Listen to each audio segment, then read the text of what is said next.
আমার আজকের রেসিপি গাজরের হালুয়া। খুব অল্প সময়ে কম উপকরণ দিয়ে গাজরের হালুয়াটি তৈরি করব।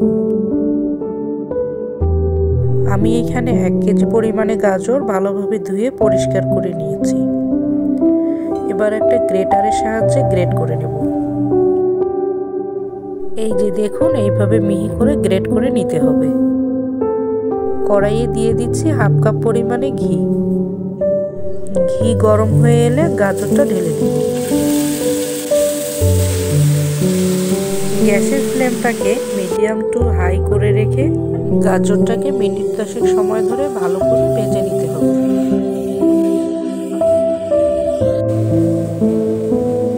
গাজরটা ভালোভাবে সেদ্ধ হওয়ার জন্য আমি এখানে 5 মিনিটের জন্য ঢাকনা দিয়ে দিলাম। 5 মিনিট পর ঢাকনাটি উঠিয়ে আবার ভেজে নিব।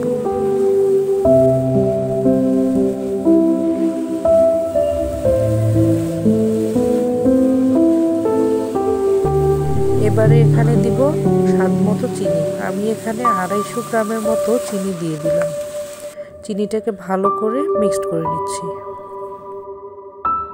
এবারে এখানে দিয়ে দিচ্ছি 1 চামচ পরিমাণে ছোট এলাচের গুঁড়ো। এলাচের গুঁড়োটি ভালোভাবে মিশিয়ে নেব।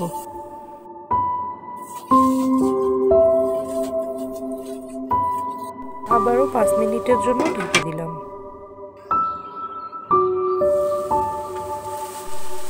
গাজরের হালুয়াটি আলাদাভাবে সেদ্ধ করার কোনো প্রয়োজন নেই, ভাজতে ভাজতেই সেদ্ধ হয়ে যাবে।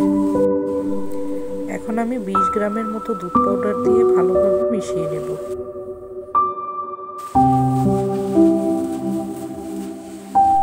আমার হালুয়া প্রায় হয়ে এসেছে। এবারে আমি কিছু ড্রাই ফ্রুট দিয়ে হালুয়াটাকে ডেকোরেশন করে দিচ্ছি। রেডি হয়ে গেল আমার গাজরের হালুয়া।